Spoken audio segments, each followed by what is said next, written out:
Hello and welcome back to my channel. I'm Dr. Surya Shaheen. Today I will deal literary terms, and these are very important literary terms. And I start here first with epigexis. What is epigexis? Epigexis is a literary device in which one word or a short phrase is repeated in succession with no other words in between, and the repetition is typically within the same sentence for variance or emphasis. यानी एपिजिक्सिस एक ऐसी literary device है जिसमें कोई word या short phrase किसी भी sentence में रिपीट होता है। लेकिन यह रिपीट किस तरह से होता है? जब ये वर्ड या फ्रेज रिपीट होता है किसी सेंटेंस में तो कंटिन्यूअसली रिपीट होता है, यानी कि उसके बीच में कोई अदर वर्ड या फ्रेज उसको इंटरवेन नहीं करता है, right? So epizeuxis is also known as palilogia. Palilogia के नाम से भी जाना जाता है एपिजैक्सिस को। अब हम एग्जाम्पल देकर देख लेते हैं एपिजैक्सिस होता क्या है। For example, Shakespeare used epizeuxis in his play Hamlet, where he writes words, words, words.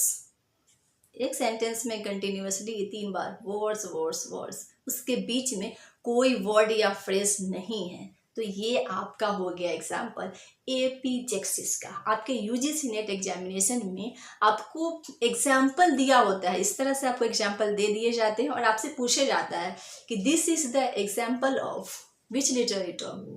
तो आपको पता होना चाहिए कि एपिजैक्सिस है, एपिग्राम है, क्या है। So you know all the important literary terms. तो यहाँ पर जो शेक्सपियर हैमलेट में यूज़ किया है सेंटेंस में वर्ड्स वर्ड्स वर्ड्स, तो यहाँ पर आप देख रहे हो ये जो इस सेंटेंस में जो वर्ड है वर्ड्स वर्ड्स वर्ड, ये कंटिन्यूअसली रिपीट हुआ है, इसके बीच में कोई भी वर्ड या फ्रेज नहीं आया। तो यह एग्जाम्पल हो गया एपिजैक्सिस का। नेक्स्ट एग्जाम्पल हम देखते हैं। Joseph Conrad also used epigexis in his work Heart of Darkness, where he writes the horror, the horror. Repeat हो रहा है the horror, the horror, उसके बीच में कोई वर्ड नहीं है, दूसरा कोई फ्रेज नहीं है। तो ये आपका एपिजैक्सिस का एग्जाम्पल हो गया, right? Next example, Shakespeare also used epigexis in Macbeth when he writes tomorrow and tomorrow and tomorrow. Tomorrow tomorrow tomorrow, ये रिपीटिशन हो रहा है वर्ड्स का। This is the example of epizeuxis. Next, John Milton also used epigexis in Simpson Agonist, where Milton writes, "Oh, dark, dark, dark, amid the blaze of noon." When Milton writes, "Oh, dark, dark, dark," then this becomes the example of epigexis. Next example we can say, when you write give me a break, give me a break and give me a break. This is the example of epigexis, क्योंकि आप continuously बोल रहे हो give me a break, give me a break, give me a break, यानी एक sentence में repeat हो रहा है यहाँ पर। Next example, when I say never give in, never give in, never give in, कोई अदर वर्ड या फ्रेज इंटरवेन नहीं कर रहा है यहाँ पर रिपीटेशन में, यानी never give in, never give in, never give in, एक सेंटेंस में यहाँ पर जो है 3 फ्रेज रिपीट हो रहा है। तो यह आपका एग्जाम्पल हो गया एपिजैक्सिस का। I hope now epizeuxis is clear. Next literary term I deal here is epigram. What is epigram? A literary term. It is a literary term. Epigram is a literary term which refers to a statement which can be in verse or phrase, but the statement would be witty, terse, and pointed with a touch of humor and irony. यानी कि epigram ऐसे literary term है, एक ऐसा literary device है जो कि statement के फॉर्म में होता है, लेकिन वह एक तरह का वर्स या फ्रेज होता है। लेकिन किसी भी वर्स या फ्रेज में यूज़ किया जाता है एपिग्राम, लेकिन यह जो स्टेटमेंट होता है वह कैसा होता है? विट्टी होता है, टर्स होता है, और यह इसमें थोड़ी सी आपको ह्यूमर और आयरनी भी देखने को मिलता है। तो यह आपका एपीग्राम होता है। So the epigram can be in any mode, elegiac, meditative, anecdotal और सटायरिक। यानी कि जो एपीग्राम है आपको कई फॉर्म में देखने को मिलेंगे, जैसे एलिजाइक, एनेक्डोटल, सटायरिक, इस तरह के फॉर्म में आपको एपीग्राम देखने को मिलेंगे। Now I talk about the symptom. Epigrams are short, या शॉर्ट होता है, कॉन्साइज होता है, to the point and also memorable.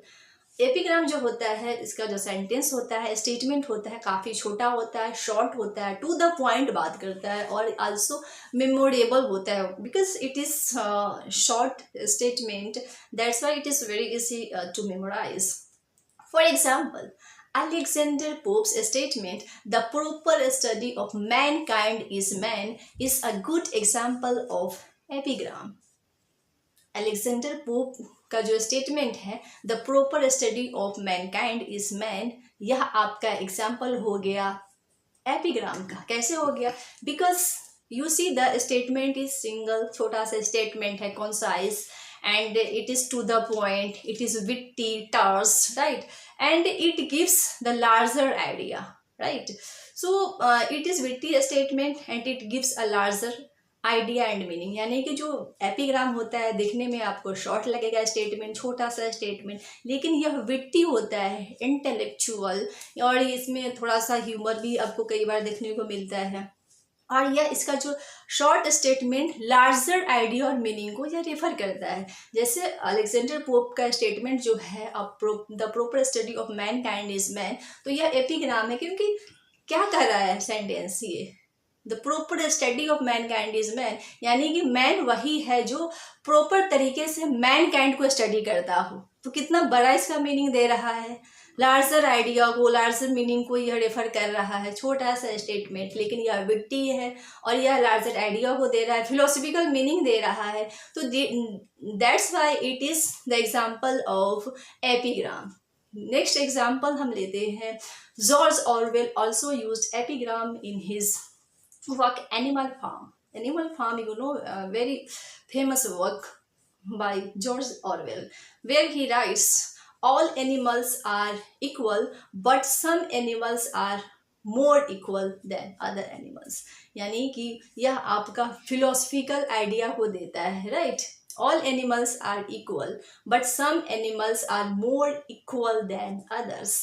Right, एक स्टेटमेंट है, लेकिन इसका मीनिंग लार्जर आइडिया को देता है। यानी कि सभी जानवर बराबर हैं, लेकिन कुछ जानवर क्या है कि ज़्यादा इक्वल है अदर से, राइट?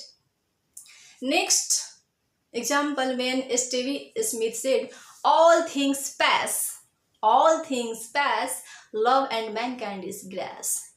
एक सेंटेंस में उसने कहा है कि all things pass, love and Mankind is grass. तो यह आपका काफ़ी फिलोसफिकल और लार्जर आइडिया दे रहा है, इसलिए आपका यह एपीग्राम का एग्जाम्पल हो गया। John Dryden, you know, the most famous dramatist and critic and writer in English literature, he also used epigram when he says, "Here lies my wife, here let her lie, now she is at rest and so am I." This is the example of this gives the philosophical meaning, larger ideas, right? It becomes the example of epigram. Now Steve Jobs also used epigram when he said, "The only way to do great work is to love what you do."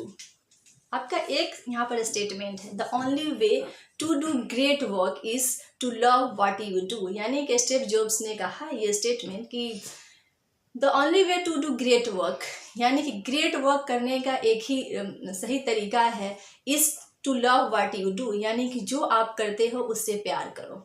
Philosophical idea आपको दे रहा है, larger meaning दे रहा है, विट्टी meaning दे रहा है meaning. तो आपका यह एग्जाम्पल जो हो गया आपका एपीग्राम का हो गया, the only way to do great work is to love what you do. So I hope now epigram is clear. Now I deal epiphany. Epiphany, this is a very important literary term. The term epiphany refers to a sudden revelation or spiritual manifestation, a manifestation of God's presence within the created world.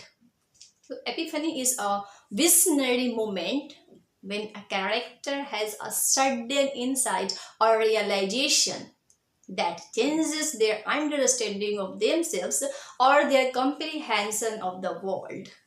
Right यानी Epiphany एक ऐसी literary term है जो किसको refer करता है, sudden रेवेलेशन और spiritual manifestation को।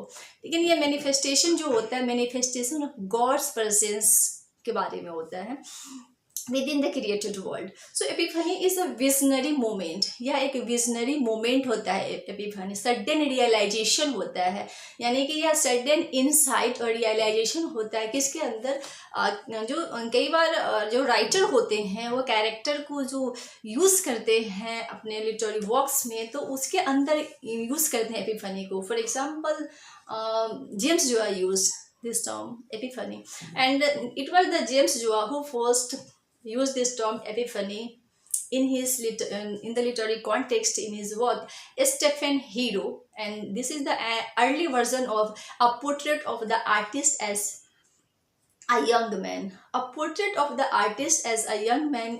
This is a very famous novel by James Joyce, where he used a stream of consciousness. James Joyce used a stream of consciousness in this novel, A Portrait of the Artist as a Young Man, where he talks about the internal conflict that was running inside the mind of the protagonist, Stephen Dedalus. And here in this novel, Stephen Dedalus has a sudden realization, sudden revelation. इसमें जो character होता है Stephen Dedalus, a portrait of the artist as a young man, उसमें उसको sudden realisation होता है, sudden revelation होता है, मैनिफेस्टेशन ऑफ गॉड्स प्रेजेंस होता है उसके अंदर। उसके बाद उसके जो पर्सपेक्टिव होता है, जो वर्ल्ड व्यू होता है, वह चेंज हो जाता है।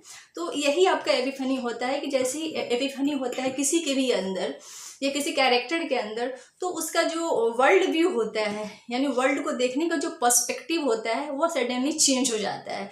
तो इसमें जो कैरेक्टर होता है जेम्स जोआ का वर्क में portrait of the artist as a young man, उसमें जो कैरेक्टर होता है प्रोटैगनिस्ट स्टेफन डेडालस, तो उसका जो जब सडन रियलाइजेशन होता है, सडन रेवलेशन, उसके बाद उसका पूरा पर्सपेक्टिव ही चेंज हो जाता है वर्ल्ड को देखने का।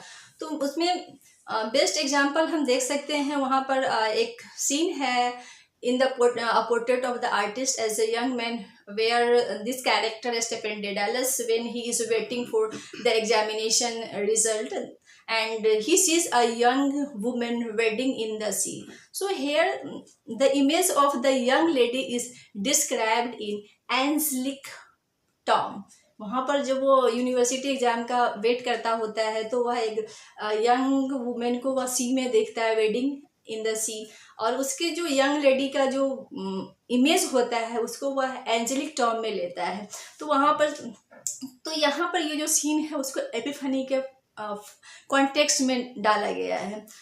सो through the process of epiphany, the character the Stephen Dedalus, he develops from a confused child to a mature artist.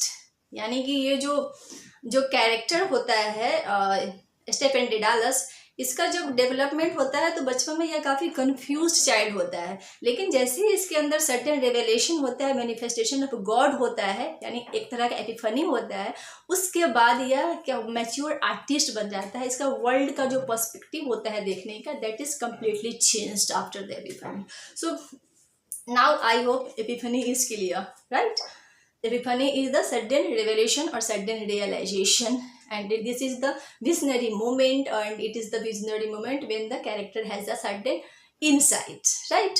And then the world perspective, the comprehension of the world changes inside the mind of the person or the character. So this is epiphany. Now I deal onomatopoeia. What is onomatopoeia? Onomatopoeia is a figure of speech in which words evoke the actual sound of the thing they refer to or describe.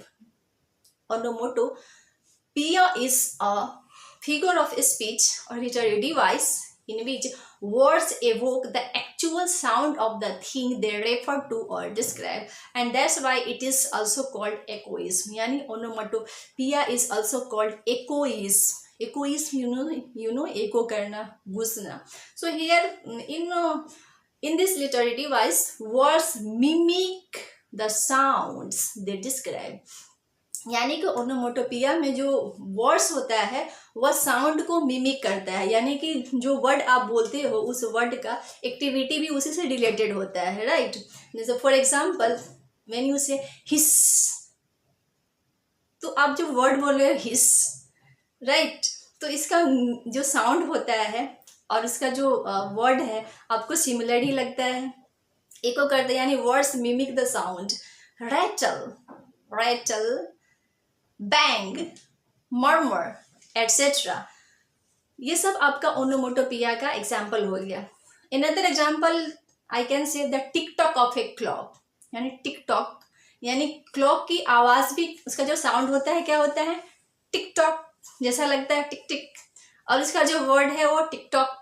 तो यहाँ पर क्या है कि words जो है वह mimic कर रहा है किसको, साउंड को, किसी भी वस्तु को, किसी भी थिंग्स के जो साउंड होता है उसको वह मिमिक कर रहा है वर्ड्स। उसी तरह से अगर हम व्हेन आई से ding dong of A doorbell, तो डोरबेल, तो डोरबेल का जो डिंग डोंग आवाज होती है, राइट, और इसकी वर्ड है, दोनों आपको क्या लग रहा है, दोनों में आपको सिमिलरिटीज ही लग रही है, यानी कि वर्ड भी डिंग डोंग है और उसके जो जो बेल की, जो डोरबेल की जो साउंड है वो भी आपको डिंग डोंग जैसा लगता है। तो इसलिए कहा जाता है कि onomatopoeia it evokes the actual sound of the things they refer to और डिस्क्राइब, यानी कि जो वर्ड के बारे में या थिंग के बारे में बताया जा रहा है उसके साउंड को वर्ड जो है क्या करता है, मिमिक करता है, राइट। सो इस तरह से टिक tock of a clock, ding dong of A doorbell, तो यह आपका डिंग डोंग, टिक टॉक, यह आपका एग्जाम्पल हो गया ओनोमोटोपोई का। I hope the confusion is clear. Thank you.